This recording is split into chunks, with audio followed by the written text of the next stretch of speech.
Hello dear students, मैं करुणा अक्षर institute के इस डिजिटल प्लेटफॉर्म पे आप सभी का एक बार फिर से स्वागत करती हूँ। जैसा कि हमने पिछली क्लास में पढ़ा था कि पशुपालन का भारत की अर्थव्यवस्था में क्या योगदान रहा है, उसके आगे का जो भी है वो आज की क्लास में कवर करेंगे। और इसके अलावा आज का एक हमारा इम्पोर्टेंट टॉपिक रहेगा जहाँ से एग्जाम में क्वेश्चन हमेशा पूछा जाता है। इसमें हम पढ़ेंगे कि पशुओं के वैज्ञानिक नाम, उनकी फैमिली, उनकी क्रोमोसोम नंबर और वो कौन से कुल से संबंधित है, ठीक है, परिवार से, और उनमें पढ़ेंगे उनकी मीट को क्या बोला जाता है। ठीक है, तो आइए हम जो हमारा जो पिछला टॉपिक रह रहा था उसे हम कंटिन्यू करते हैं। इसमें है कि 2026-27 के अनुसार भारत में प्रति व्यक्ति प्रतिदिन दूध की उपलब्धता, ठीक है, उपलब्धता तो कितनी है, 485 ml कितनी है भारत में प्रतिदिन प्रति व्यक्ति दूध की उपलब्धता कितनी है, 485 ml, ठीक है। जबकि नीड कितनी की होती है, आवश्यकता कितनी की होती है प्रति व्यक्ति को, आवश्यकता आवश्यकता कितनी की होती है, 300 ml की, ठीक है। ठीक है, ऐसा इसमें लिखा हुआ है कि 2026-27 के अनुसार भारत में प्रति व्यक्ति प्रतिदिन दूध की उपलब्धता लगभग 485 ml, उपलब्ध तो कितना हो रहा है, 485 ml, ठीक है।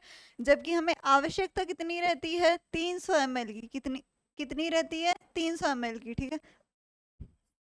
वहीं हम पढ़ें कि भारत का ज्योग्राफिकल एरिया, भौगोलिक क्षेत्रफल कितना है, भारत का ज्योग्राफिकल एरिया, भौगोलिक क्षेत्रफल कितना है, 3287,263 वर्ग किलोमीटर। याद करो, ये इंपॉर्टेंट क्वेश्चन है कि भारत का भौगोलिक क्षेत्रफल, भारत का टोटल ज्योग्राफिकल एरिया, कुल भौगोलिक क्षेत्रफल कितना है, 3287,263 वर्ग किलोमीटर, कितना है, 3287,263 वर्ग किलोमीटर।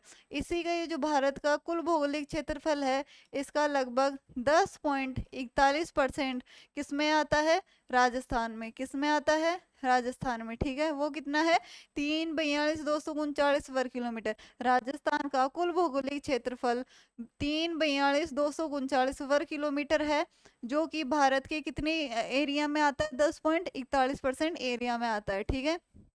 आगे पढ़ते हैं।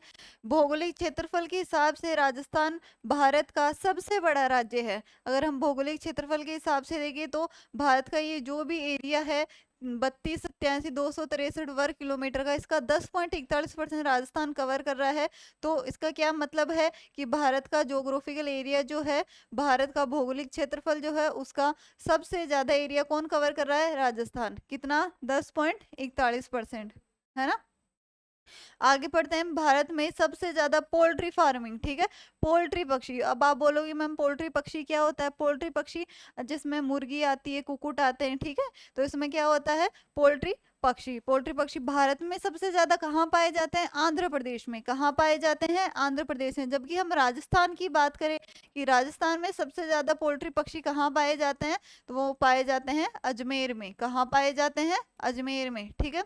इतना याद हुआ, एक बार मैं फिर से रिपीट कर देती हूँ, जितना हो सके उतना क्लास में ही याद करने की कोशिश कीजिए। पहले हम बात करते हैं कि भारत का कुल भौगोलिक क्षेत्रफल कितना है, 3287,263 वर्ग किलोमीटर, ठीक है। जिसका 10.41%, 10.41% कितना होगा, 342,239 वर्ग किलोमीटर, कितना होगा, 342,239 वर्ग किलोमीटर, ठीक है। वो किस में आता है, राजस्थान में, ठीक है। इसीलिए राजस्थान क्षेत्रफल की दृष्टि से भारत का सबसे बड़ा राज्य है। राजस्थान जो है वो क्षेत्रफल की दृष्टि से भारत का सबसे बड़ा राज्य है, भौगोलिक क्षेत्रफल की दृष्टि से सबसे बड़ा राज्य है। भारत में सबसे ज्यादा पोल्ट्री पक्षी कहाँ पाए जाते हैं, आंध्र प्रदेश में। कहाँ पाए जाते हैं, आंध्र प्रदेश में। वहीं अपन बात करें कि राजस्थान में सबसे ज्यादा पोल्ट्री पक्षी कहाँ पाए जाते हैं, तो आप बोलोगे मैम सबसे ज्यादा पोल्ट्री पक्षी राजस्थान में अजमेर में पाए जाते हैं, ठीक है। इतना आपको क्लियर हुआ।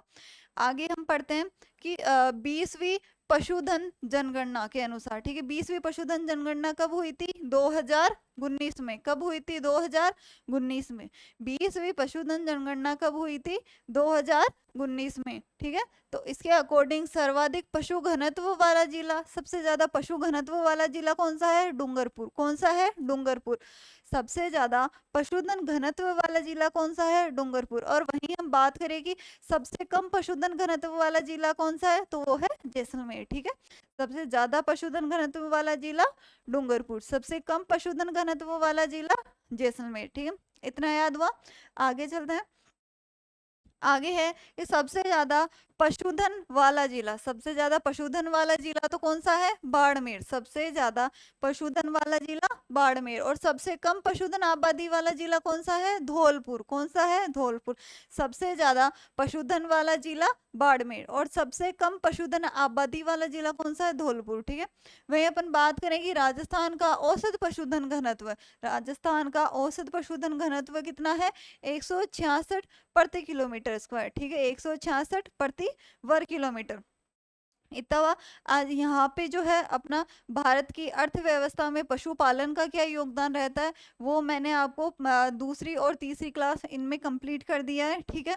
आगे हम पढ़ेंगे कि जो हमारे मुख्य पशु है, ठीक है, जिनका एग्जाम में ज्यादातर पूछा जाता है, उनकी फैमिली कौन सी है, उनकी क्रोमोसोम नंबर क्या है और उनकी मीट को क्या बोला जाता है। ठीक है, वो हम अब आज की क्लास में करेंगे। ठीक है। तो ये जो हमारा इंपॉर्टेंट टॉपिक रहेगा, इसमें जितना हो सके वो यहीं पे क्लास में याद करने की कोशिश कीजिए और जो भी इंपॉर्टेंट हो उसे आप मार्क कर लीजिए और अपनी नोटबुक में नोट कर लीजिए। ठीक है, साथ में। चलिए, आज हम पढ़ेंगे मुख्य जानवरों के वैज्ञानिक नाम, उनके परिवार और उनके मांस को क्या बोला जाता है ना। तो गाय, अब गाय है दो, एक तो इंडिजिनस है, एक क्या है? एक्सोटिक। ठीक है, इंडिजिनस, इंडिजिनस आप बोलोगे कि मैम इंडिजिनस, इंडी से क्या बना है? इंडिया। ठीक है, इंडिजिनस मतलब ऐसी गाय जिसका उत्पत्ति स्थल कहाँ क्या रहा हो? इंडिया। ठीक है, ऐसी गाय जिसका उत्पत्ति स्थल इंडिया है उसे क्या बोलेंगे हम इंग्लिश में? इंडिजिनस। क्या बोलेंगे? इंडिजिनस।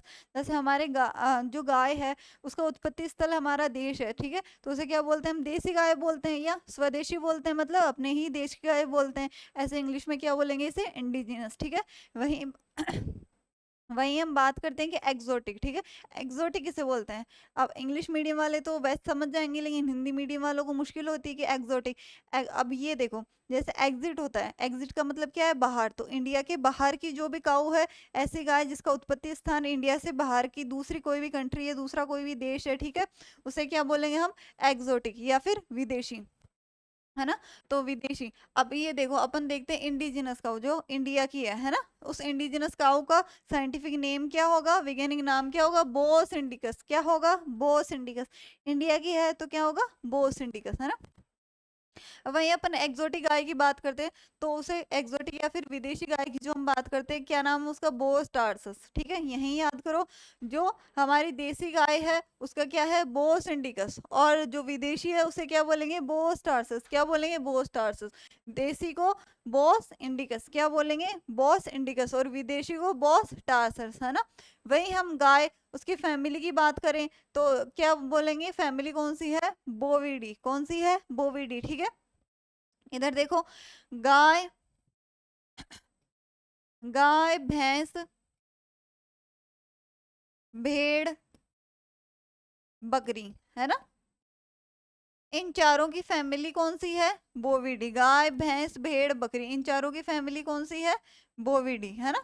इतना याद हुआ कि गाय, भैंस, भेड़, बकरी, ठीक है, इन चारों में से कोई भी आ जाए, इन चारों की फैमिली क्या रहेगी? बोविडी। इतना याद रखोगे। ठीक है। आगे हम पढ़ते हैं कि गाय जो है, गाय की मीट को क्या बोला जाता है? गाय के मांस को क्या बोला जाता है? क्या बोला जाता है गाय के मांस को? बीफ। क्या बोला जाता है? गाय के मांस को क्या बोला जाता है? बीफ। ठीक है। और जो गाय का बछड़ा या बछड़ी होता है उसे हमने काफ बोला था। क्या बोला था? काफ बोला था गाय के बछड़े या बछड़ी को, है ना। तो उस काफ का जो मीट है, काफ का जो मीट है उसे क्या बोलेंगे हम? व्हील। क्या बोलेंगे? व्हील, है ना। हिंदी में भी इसे क्या बोलेंगे? व्हील। जो गाय का बछड़ा या बछड़ी है ना, उसके मीट को क्या बोलेंगे हम? व्हील। इतना याद हुआ। गाय की मीट को क्या बोलेंगे? बीफ। और जो बछड़ा या बछड़ी है उसकी मीट को क्या बोलेंगे हम? व्हील, है ना। इतना याद हुआ। अब काऊ याद हो गई। देखो, इंडिजिनस जो है स्वदेशी गाय, उसका नाम क्या है? बोस इंडिकस। क्या है? बोस इंडिकस, है ना। और जो एक्सोटिक है विदेशी, उसका नाम क्या है? बोस टार्सस। क्या है? बोस टार्सस। वही हम बात करेंगे फैमिली, परिवार, है ना। अब कौन से परिवार से संबंधित है ये? बोविडी से। कौन से परिवार से संबंधित है? बोविडी से, है ना। और गाय की मीट को क्या बोला जाता है? बीफ। क्या बोला जाता है? बीफ। गाय की मीट को बोला जाता है बीफ। और गाय का बछड़ा या बछड़ी जो है जिसे काफ बोला जाता है ना, उसके मीट को क्या बोला जाता है? व्हील। क्या बोला जाता है? व्हील, है ना। वही हम बात करें कि बफेलो, बफेलो एक तो जलीय भैंस होती है ना, एक स्वयं मतलब जिसे दलदली बोलते हैं, ठीक है। जलीय जो भैंस है ना, उसके क्रोमोसोम नंबर कितने हैं? 50। जलीय भैंस के 50 क्रोमोसोम नंबर है, और वहीं जो दलदली भैंस है उसके कितने हैं? 48, है ना। अब हम जो बफेलो है, बफेलो का साइंटिफिक नेम क्या दिया गया है? बुबेलस बुबेलिस। क्या है भैंस का साइंटिफिक नेम? बुबेलस बुबेलिस। क्या दिया गया है? बुबेलस बुबेलिस। भैंस का साइंटिफिक नेम क्या दिया गया है? बुबेलस बुबेलिस, है ना। और इनके क्रोमोसोम नंबर, गुणसूत्र संख्या याद करें। जलीय भैंस है, जलीय भैंस की कितनी गुणसूत्र संख्या है? 50, है ना।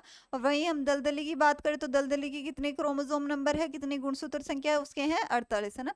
और आप बोलोगे मैम गाय के तो बताया ही नहीं, तो गाय के क्रोमोसोम नंबर कितने हैं? गाय के हैं 60, है ना, 60। कितने क्रोमोसोम नंबर है गाय के? 60। गाय की गुणसूत्र संख्या कितनी है? 60, है ना। और भैंस की कितनी बताई? जलीय की बताई मैंने 50, और जो दलदली भैंस है उसकी कितनी है? 48, है ना। आगे चलते हैं। अब हम देखते हैं कि बफेलो जो भैंस है, भैंस के मीट को क्या बोला जाता है ना। भैंस के मीट को बोला जाता है क्या? बफन। क्या बोला जाता है? बफन। भैंस के मीट को क्या बोला जाता है? बफन, है ना। अब आप बोलोगे कि मैम गाय का भी याद करो, भैंस का भी याद करो, कैसे याद होगा? आप देखो, भैंस का आप ऐसे याद करते हो, है ना, ऐसे याद कर सकते हो कि बफेलो, बफेलो, है ना। बफेलो का मीट बफन। बफेलो का मीट क्या होगा? बफन। बफेलो का, बफेलो, है ना, बफेलो, बफेलो का मीट, बफेलो का मीट, भैंस का मीट, इसे क्या बोलेंगे हम? बफन। बफेलो बफन, बफेलो बफन, याद हुआ? ठीक है। बफेलो भैंस का जो मीट है उसे क्या बोलेंगे हम? बफन, है ना। और वहीं अब गाय की मीट की बात करें तो गाय की मीट को क्या बोल रहे हैं हम? बीफ। क्या बोल रहे हैं? बीफ, है ना। और वहीं अगर अपन देखें कि गाय का बछड़ा या जो बछड़ी है जिसे हम काफ बोल रहे हैं, काफ के मीट को क्या बोला जाता है? व्हील, ठीक है। इतना याद हुआ। गाय जो है इंडिजिनस गाय, देसी गाय, उसका नाम क्या है? बोस इंडिकस। देसी है, हमारे देश की, इंडिया की है तो इंडिकस, है ना, बोस इंडिकस। वहीं एक्सोटिक की, विदेशी गाय की बात करें तो क्या है? बोस टार्सस। क्या नाम है? बोस टार्सस, है ना। और फैमिली गाय आ जाए, चाहे भैंस आ जाए, चाहे भेड़ आ जाए, चाहे बकरी आ जाए, है ना, इन चारों की फैमिली सेम ही रहेगी। कौन सी रहेगी? बोविडी। कौन सी फैमिली है इनकी? बोविडी, है ना। बोविडी फैमिली इनकी रहेगी, ठीक है। और जो बफेलो है, भैंस है, जलीय भैंस है, जलीय भैंस जो है उसके गुणसूत्र नंबर मैंने कितने बताए? गुणसूत्र संख्या 50, है ना। और वहीं दलदली की कितनी बताई मैंने? 48, ठीक है। तो अब जो भैंस है, भैंस के मीट को बफेलो है, बफेलो के मीट को क्या बोला जाएगा? बफन। बफेलो का मीट बफन, ठीक है। इतना याद हुआ आपको? आगे चलते हैं। वहीं हम देखें कि गाय, गाय के क्रोमोसोम नंबर, गुणसूत्र संख्या कितनी बताई मैंने? 60, है ना। अब हम बात करते हैं भेड़ की, शीप की, है ना। भेड़ जो है, शीप, उसे क्या बोलेंगे? ओविस एरिस, ठीक है। भेड़ जो है जिसे हम शीप बोलते हैं, उसका साइंटिफिक नेम क्या होगा? ओविस एरिस। क्या होगा? ओविस एरिस। वही इंपॉर्टेंट क्वेश्चन आता है कि जो भेड़ का मांस है ना, भेड़ की मांस को क्या बोला जाता है? क्या बोला जाता है भेड़ के मांस को? मटन। क्या बोला जाता है? मटन। भेड़ के मांस को क्या बोला जाता है? भेड़ के मांस को क्या बोला जाता है? मटन। क्या बोला जाता है? मटन। भेड़ के मांस को क्या बोला जाता है? मटन, है ना। इतना समझ में आया? ये इंपॉर्टेंट क्वेश्चन है, आपके एग्जाम में पूछा जाता है कि जो भेड़ है, भेड़ के मांस को क्या बोला जाता है? मटन। या फिर ऐसे भी घुमा के भी क्वेश्चन पूछ लिया जाता है कि मटन किसे बोला जाता है ना, कि भैया मटन क्या होता है, ठीक है। मटन क्या होता है? भेड़ के मांस को क्या बोला जाता है? मटन, ठीक है। इतना याद हुआ आपको? और वो फैमिली वही सेम में क्या है? बोविडी, है ना। अब शीप जो भेड़ है ना, भेड़ का साइंटिफिक नेम क्या होगा? ऑरिस, ओविस एरिस, ठीक है। भेड़ का साइंटिफिक नेम क्या होगा? ओविस एरिस। क्या होगा? ओविस एरिस। वहीं हम अगर बात करें पिग, सुअर, है ना, सुअर जो है पिग, इसका नाम क्या है? साइंटिफिक नेम क्या दिया गया है सुअर को? सस इंडिकस। क्या नाम दिया गया है? सस इंडिकस, है ना। और सुअर की फैमिली जो है वो कौन सी है? सुईडी। कौन सी है? सुईडी, है ना। एक इंपॉर्टेंट क्वेश्चन आता है कि सुअर के मांस को क्या बोला जाता है ना। सुअर के मांस को क्या बोला जाता है? क्या बोला जाता है सुअर के मांस को? पोर्क। क्या बोला जाता है? पोर्क, है ना। सुअर के मांस को क्या बोला जाता है? पोर्क, ठीक है। इतना याद हुआ। सुअर पिग जो है, इसका साइंटिफिक नेम क्या होगा? सस इंडिकस। क्या होगा? सस इंडिकस, है ना। और सुअर की फैमिली को क्या बोला जाता है? सुईडी, है ना। सुअर की फैमिली कौन सी है? सुईडी। और सुअर का जो मीट है उसे क्या बोला जाता है? पोर्क, ठीक है। इतना याद हुआ? आगे चलते हैं। पोल्ट्री, पोल्ट्री में मैंने बताया कि आपको मुर्गियां आती है और कुकुट आते हैं, है ना। कुकुट किसे बोलते हैं? जो मुर्गी के छोटे बच्चे होते हैं ना, चूजे, उन्हें क्या बोलते हैं? कुकुट, ठीक है। पोल्ट्री है, पोल्ट्री का साइंटिफिक नेम क्या होगा? गैलस डोमेस्टिकस। क्या होगा? गैलस डोमेस्टिकस। पोल्ट्री का साइंटिफिक नेम क्या होगा? गैलस डोमेस्टिकस। हिंदी में क्या लिखेंगे इसे? गैलस डोमेस्टिकस। क्या लिखेंगे? गैलस डोमेस्टिकस, है ना। गैलस डोमेस्टिकस किसका नाम है? ये पोल्ट्री का। पोल्ट्री का नाम क्या है? गैलस डोमेस्टिकस। वहीं हम अगर फैमिली की बात करें तो फैमिली क्या होगी? फेजियनिडी, ठीक है। पोल्ट्री मुर्गी, मुर्गियों की फैमिली क्या होगी? फेजियनिडी। क्या बोलेंगे उसे? फेजियनिडी। मुर्गी की फैमिली कौन सी होगी? फेजियनिडी। कौन सी होगी? फेजियनिडी, है ना। और जो मुर्गी है, मुर्गी के मांस को, मीट को क्या बोला जाएगा? चिकन, ठीक है। भेड़ के मांस को क्या बोला जा रहा है? मटन। और वहीं पोल्ट्री के मांस को क्या बोला जा रहा है? चिकन, ठीक है। और अगर अपन पिग्गी, सुअर के मांस की बात करें तो सुअर के मीट को क्या बोला जा रहा है? पोर्क। क्या बोला जा रहा है? पोर्क। सुअर के मीट को क्या बोला जा रहा है? पोर्क, है ना। इतना याद हुआ। पोल्ट्री जो है, मुर्गियां, उनके साइंटिफिक नेम क्या दिए गए हैं? गैलस डोमेस्टिकस। क्या दिया गया है? गैलस डोमेस्टिकस। वहीं अपन फैमिली की बात करें कि जो मुर्गियां हैं उनकी फैमिली कौन सी है? फेजियनिडी। कौन सी फैमिली है? फेजियनिडी, है ना। और जो मुर्गियों का मीट है उसे क्या बोला जाता है? चिकन, ठीक है। इतना याद हुआ। भेड़ के मीट को बोला जाता है मटन, और जो मुर्गियां हैं उनकी मीट को क्या बोला जाता है? चिकन, ठीक है। इतना याद हुआ। आगे अभी मैंने बताया कि न्यू बोर्न काफ, जो नया अभी जो जन्म लिया है बछड़ा या बछड़ी, जिसे हम काफ बोल रहे हैं, ठीक है, उसके मीट को क्या बोल रहे हैं हम? व्हील। क्या बोल रहे हैं? व्हील। क्या बोल रहे हैं? व्हील। और वहीं हम यंग पोल्ट्री देखें, जिसे हम चूजा बोलते हैं या छोटी मुर्गी या मुर्गा बोलते हैं, ठीक है। जो छोटे बच्चे होते हैं ना मुर्गे मुर्गी के, जिन्हें हम कुकुट बोल रहे हैं। क्या बोल रहे हैं? कुकुट, या चूजे भी बोला जाता है ना। तो यंग पोल्ट्री किन्हें बोला जाता है? छोटे मुर्गी मुर्गी या कुकुट, या फिर जिन्हें चूजे बोला जाता है। इनकी मीट को क्या बोला जाता है? टेंडर, ठीक है। कभी कभी एग्जाम में ये क्वेश्चन आता है कि टेंडर किसे बोला जाता है। टेंडर क्या होता है? जो कुकुट होते हैं, है ना, कुकुट मतलब छोटी मुर्गियों के बच्चे होते हैं, उनकी मीट को क्या बोला जाता है? टेंडर, ठीक है। और जो काफ जो होते हैं, न्यू बोर्न काफ, जिसमें बछड़ा या बछड़ी आते हैं, है ना, उनकी मीट को क्या बोला जाता है? व्हील। क्या बोला जाता है? व्हील, ठीक है। इतना समझ में आया। मटन किसे बोला जाता है? भेड़ के मांस को, ठीक है। शीप जो है, भेड़ जो है, उसके मांस को मटन बोला जाता है। और जो सुअर है उसके मांस को क्या बोला जाता है? पोर्क, है ना। सुअर के मांस को क्या बोला जाता है? पोर्क, ठीक है। सुअर की फैमिली कौन सी है? सुइडी। और क्या बोला जाता है सुअर का साइंटिफिक नेम? सस इंडिकस। क्या बोला जाता है? सस इंडिकस, ठीक है। इतना याद हुआ। आगे हम पढ़ते हैं। तो बकरी है, ठीक है। बकरी अक्सर सभी के घरों में पाली जाती है। गाय भैंस पाली जाती है, बकरी भी पाली जाती है ना। तो जो बकरी है, बकरी का क्या साइंटिफिक नेम रहेगा? कापरा हिरकस। बकरी का साइंटिफिक नेम कापरा हिरकस, है ना। बकरी की फैमिली कौन सी है? बोविडी। वही मैंने आपको बताया कि गाय भैंस भेड़ बकरी चारों की फैमिली कौन सी है? बोविडी, है ना। और जो बकरी है, बकरी का साइंटिफिक नेम क्या होगा? कापरा हिरकस, है ना। अब जो बकरी है, बकरी के मीट को क्या बोला जाएगा? अभी मैंने बताया भेड़ के मीट को क्या बोल रहे थे हम? मटन, है ना। और पोल्ट्री के मीट को क्या बोल रहे थे? पोल्ट्री के मीट को हम क्या बोल रहे थे? चिकन, ठीक है। और जो सुअर था, पिग था, पिग के मीट को क्या बोल रहे थे? पोर्क, है ना। और अभी मैंने बताया कि जो काफ होता है, जिसमें हम बछड़ा या बछड़ी पढ़ रहे थे, है ना, काफ में बछड़ा बछड़ी दोनों आ रहे थे, तो न्यू बोर्न जो काफ होगा, नया अभी जो पैदा हुआ है बछड़ा या बछड़ी, उसके मीट को व्हील बोल रहे थे, ठीक है।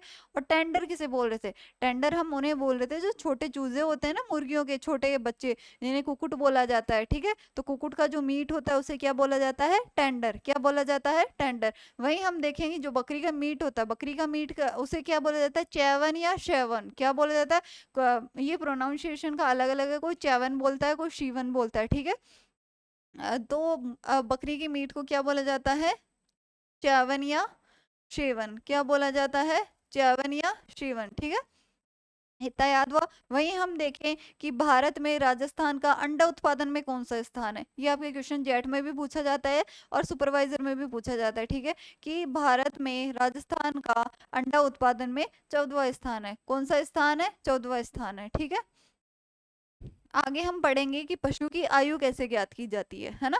क्या पढ़ेंगे कि पशु की आयु कैसे ज्ञात की जाती है। पशु की आयु यूं तो है नहीं कि जो कोई पशु है कि वो अपने मुंह से बताएगा कि मैं इतने सा इस ईयर में मेरी बर्थ हुई थी, इस ईयर में मेरा जन्म हुआ था, इस मंथ में हुआ था, इस डेट को हुआ था, या उनकी कोई जन्म कुंडली या बर्थ सर्टिफिकेट, ऐसा तो होता नहीं है एनिमल्स का। ठीक है, तो एनिमल्स में क्या है, इनकी एज का पता लगाने के लिए, पशुओं की उम्र का पता लगाने के 4 तरीके होते हैं। ठीक है, तो अभी 4 तरीके मैं आपको कल की क्लास में बताऊंगी, लेकिन अभी मैं आपको रफली बता देती हूँ।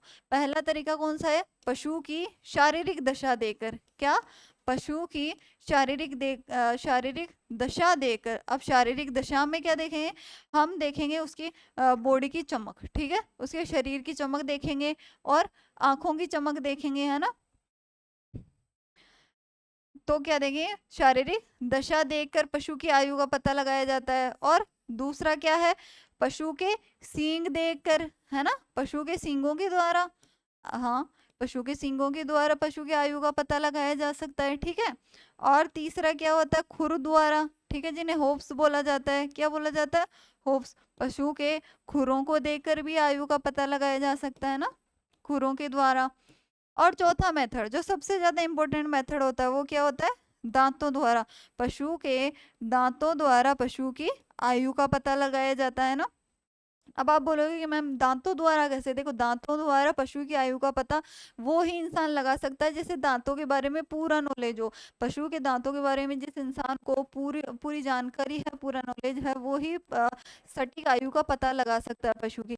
लेकिन जो भी वास्तविक उम्र होती है पशु की जो भी एक्चुअल एज है, वास्तविक आयु है पशु की, ठीक है, वो और जो दांतों के द्वारा ज्ञात की गई आयु है ना, दांतों द्वारा हमने जो भी आयु ज्ञात करी है, उनमें न्यूनतम कितने महीने का फर्क आ सकता है, 6 महीने का। कितने महीने का, 6 महीने का, है ना।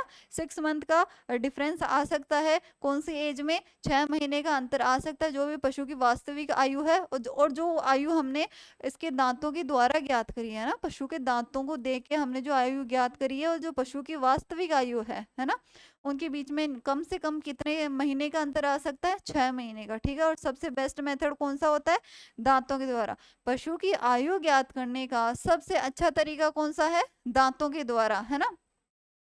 अब देखो जो गाय भैंस होती है, ठीक है, गाय भैंस की उम्र जो होती है वो इनका जो लाइफ स्पान होता है, जीवन काल जो होता है, वो कितने साल का होता है, 20 से 23 साल का। कितने साल का होता है, 20 से 23 साल का। ठीक है, वहीं हम अगर इनके दूध उत्पादन की बात करें, ठीक है, तो जो गाय भैंस का तीसरा दूध उत्पादन होता है ना, तीसरे दूध उत्पादन तो तीसरा जो ब्यांत होता है गाय भैंस का, है ना, तीसरे ब्यांत तक गाय भैंस के तीसरे ब्यांत तक दूध उत्पादन बढ़ता है। ठीक है, फिर चौथे पांचवें ब्यात तक या फिर तीसरे चौथे ब्यात में क्या होता है, तीसरे ब्यात के बाद में जो भी ब्यात होता है, चौथा और पांचवा, उनमें स्थिर रहता है। मतलब दूध उत्पादन ना तो कम होता है और ना ही ज्यादा होता है।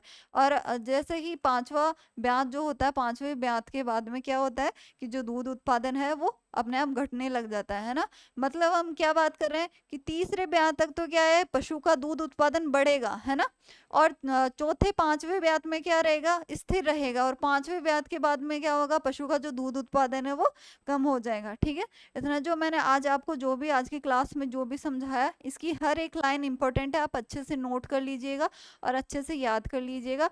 आगे की हमारी जो भी क्लासेस होगी वो रेगुलर रहेगी यूट्यूब पे। ठीक है, तो आप इन्हें याद कर लीजिएगा। इनमें से बहुत सारे ऐसे इंपॉर्टेंट क्वेश्चंस हैं जो आपके पिछले एग्जाम्स में भी पूछे गए हैं और आने वाले एग्जाम में पूछे भी जाएंगे। ठीक है, तो आज के लिए इतना ही बहुत है। और आप कमेंट में मेरे को बताइएगा कि राजस्थान में सबसे ज्यादा पोल्ट्री पक्षी, ठीक है, पोल्ट्री पक्षी अभी मैंने बताया आपको, सबसे ज्यादा राजस्थान में पोल्ट्री पक्षी कहाँ पाए जाते हैं और भारत में सबसे ज्यादा पोल्ट्री पक्षी कहाँ पाए जाते हैं। ठीक है, इन दोनों क्वेश्चन का जवाब आप मेरे को कमेंट बॉक्स में जरूर दीजिएगा। और जो भी आपको कुछ समझ में नहीं आता है या फिर कोई भी आपको क्वेश्चन हो तो वो आप हमें बेझिझक कमेंट बॉक्स में पूछ सकते हैं। ठीक है, आज के लिए इतना ही बहुत है, धन्यवाद।